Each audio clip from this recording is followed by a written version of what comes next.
영업이 뭡니까? 상당히 자주 영업 방식에 대한 질문을 받습니다. 그러나 시간 관계상 제가 그 대답을 자세히 알려준 적은 없습니다. 하지만 많은 분들이 실전에서 써먹을 수 있는 영업 방식을 배우고 싶어 한다는 것도 제가 압니다. 그래서 던지는 화두입니다. 영업이 뭡니까? 영업 어떻게 해야 하나요? 어디에 한번 회원들의 의견을 던져보십시오. 단, 조건이 있습니다. 영업을 해본 경험이 있는 사람들만 참여하기 바랍니다. 정말 해답을 알고 있는 회원이 얼마나 되는지를 한번 체크해 보려고 하는 시도입니다. 저는 한두 달 정도 후에 회원들의 생각을 한꺼번에 검토한 뒤 영업에 대한 글을 올릴 것입니다. 영업에 대하여 영업 게시판을 살펴보았고 좋은 글도 많이 보았습니다. 이미 글들 속에 영업의 핵심 내용들은 웬만큼 다 나와 있으므로 그 글들 속에 나타나지 않는 내용을 요점만 짧게 쓰려고 합니다. 아래 요점은 영업 방식을 공식화하려는 시도 혹은 이론 혹은 토론이 얼마나 어리석은 것인지를 독자들에게 충분히 깨우쳐 줄 뿐만 아니라 제가 왜 영업 경험자들만 글을 올리라고 부탁했는지를 깨닫게 만들어 줄 것으로 믿습니다. 1번. 영업 방식은 상품에 따라 달라야 한다. 다른 사람들도 판매하는 상품, 다른 사람들에게는 없는 상품, 다른 사람들이 파는 것보다 좋은 상품, 좋지만 비싼 상품, 좋지만 싼 상품, 다른 사람들이 파는 것보다 못한 상품, 못하지만 싼 상품, 못하지만 비싼 상품. 1회 사용 용품인가, 계속 사용 용품인가, 재판매 용품인가, 직접 사용 용품인가. 2번. 이 상대방이 누구인가에 따라 다르다. 구입 결정권을 가진 자인가, 그 사람이 실제 사용자인가, 그 사람이 돈을 지불하는 사람인가, 즉 구입 결정권을 가진 사람과 실제 사용자가 같은가 다른가, 구입 결정권을 가진 사람과 돈을 내는 사람이 같은가 다른가, 돈을 내는 사람과 실제 사용자가 같은가 다른가. 3번. 구매 결정 과정에 따라 다르다. 만나는 대상이 오너인가, 누군가의 봉급을 받는 사람인가, 의사결정권자인가, 중간 보고자인가. 4번. 내가 파는 상품이 다른 사람들도 파는 것인 경우, 나는 미인계를 썼다. 상대는 대기업이었다. 내가 그 여직원들에게 가르친 내용은 아래와 같다. 대기업의 의사결정권자들은 부장이나 이사고 나이는 40, 50대이다.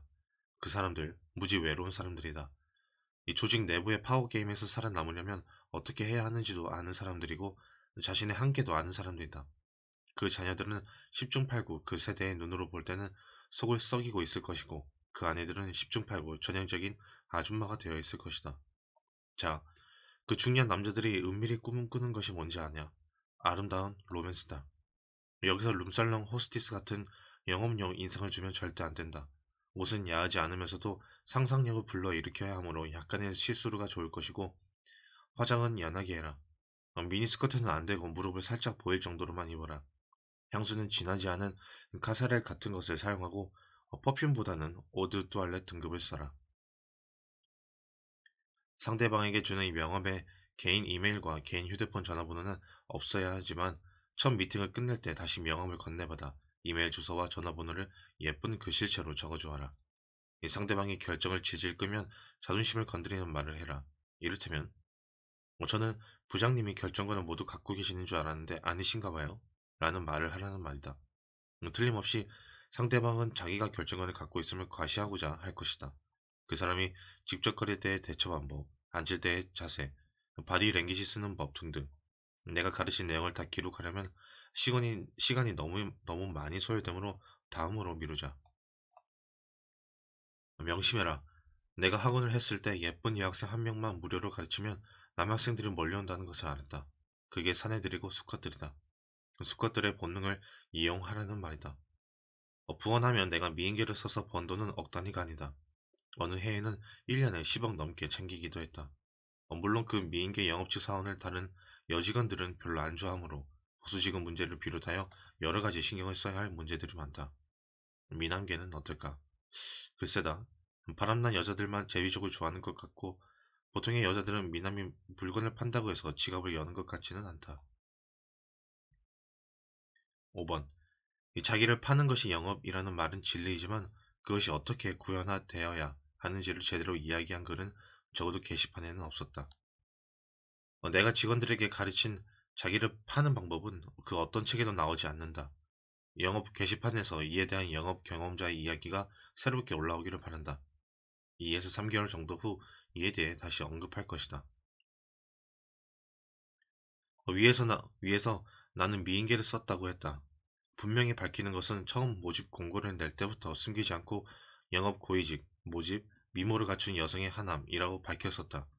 내가 구시대적 성관념에 사로잡힌 꼰대가 된 연유가 있다.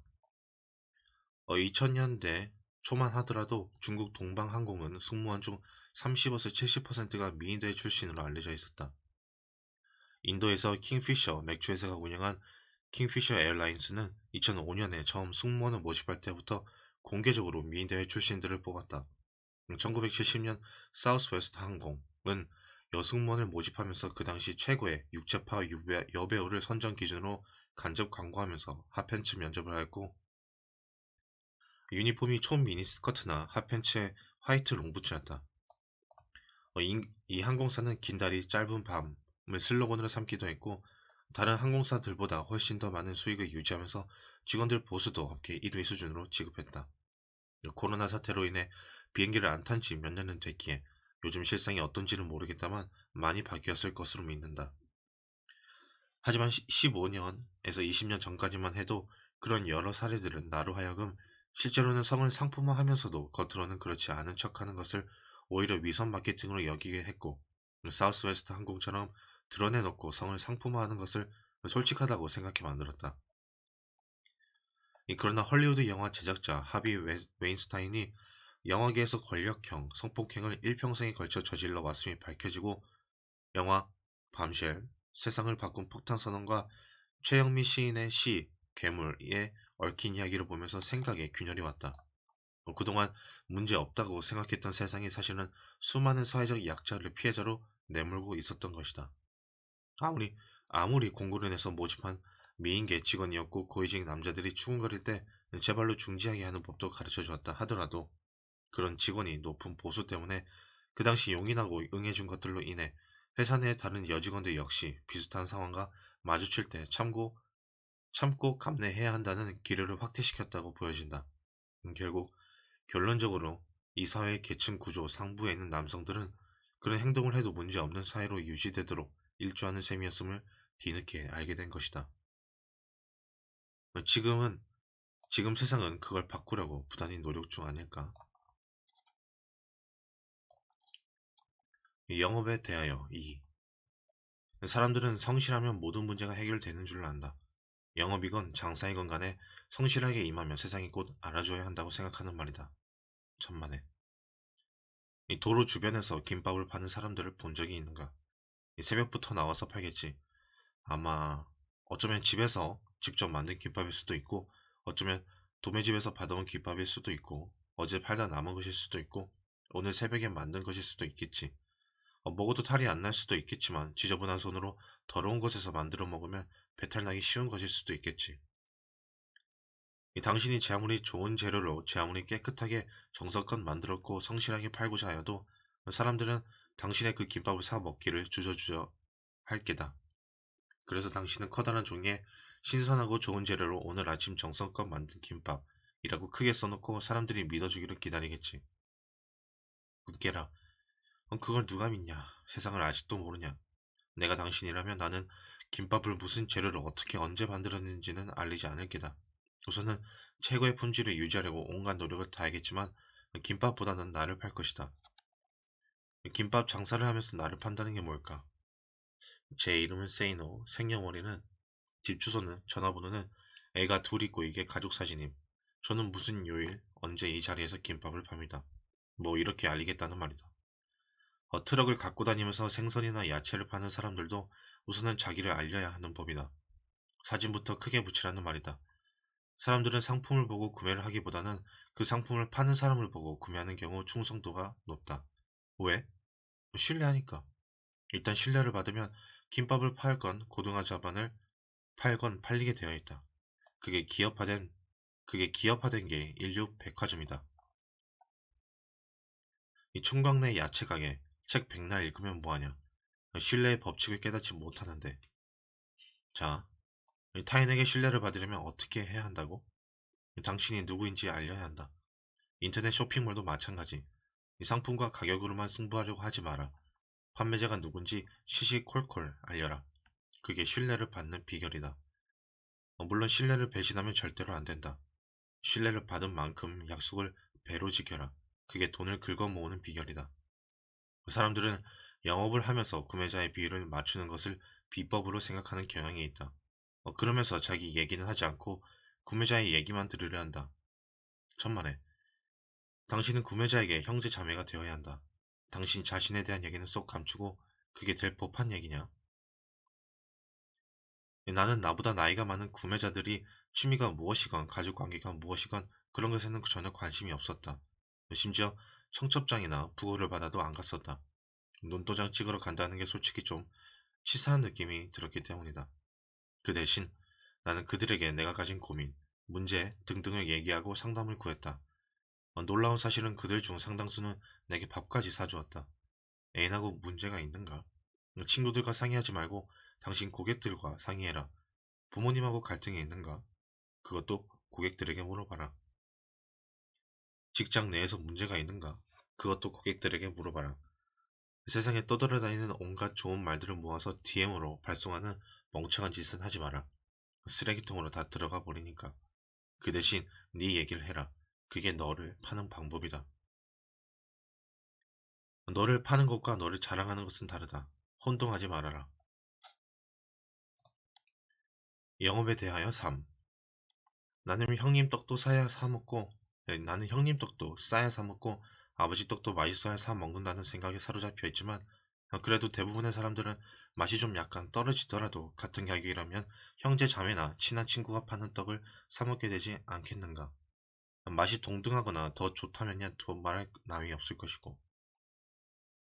나보다 5살 이상 많은 사람들을 만나면 언제나 물어보는 말이 있었다. 제 나이로 다시 돌아오신다면 뭘 하고 싶으세요? 제 인생에서 놓치는 것이 있을 텐데 인생 선배로서 좀 가르쳐 주세요. 왜 그걸 하고 싶으세요? 저는 상황이 이러이러한데 어떻게 하면 좋을지 조언 좀 해주십시오. 이러한 대화를 통해 나는 상대방의 인생 철학과 지혜도 배울 수 있었다. 수많은 경우 나는 이른바 프라이버시 영역에 속하는 문제들도 감추지 않고 털어놓고 조언을 구했다. 친구들하고의 갈등도 털어놓았고 애정 문제도 털어놓았는데 종종 술까지 내가 얻어 마시면서 조언을 들었다.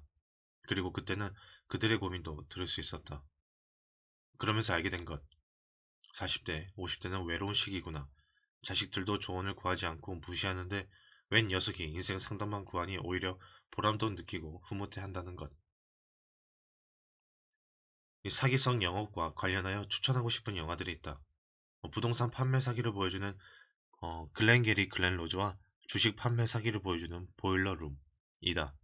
이 글렌게리 글렌 로즈는 한국의 기획 부동산과 유사한 이야기를 보여주는데 그 실상은 한겨레 신문 장필수 기자가 기획부동산 회사에 직접 취업 후 2021년 12월 연재한 더 탐사 2천만 원짜리 욕망의 기획자를 보면 알 수 있다. 반드시 읽어봐라. 청담동 주식 부자로 알려졌던 이희진의 행태는 보일러룸의 내용과 흡사하다. The Wolf of the Street. 역시 주식 매매의 어두운 면을 보여준다. 이런 영화들에서 영업사원들이 해야 하는 짓거리들을 나는 절대 영업으로 보지 않는다. 그 짓거리들은 거짓을 기반으로 한 사기다. 보험 영업은 어떨까? 당신이 보험회사의 영업사원이라면 위에서 언급된 영화들을 보고 비교하여 보고 스스로 판단해봐라. 판매 수당을 받는 것 때문에 상품 분석도 없이 보험을 판다면 글렌 로즈와 다를 바 없다.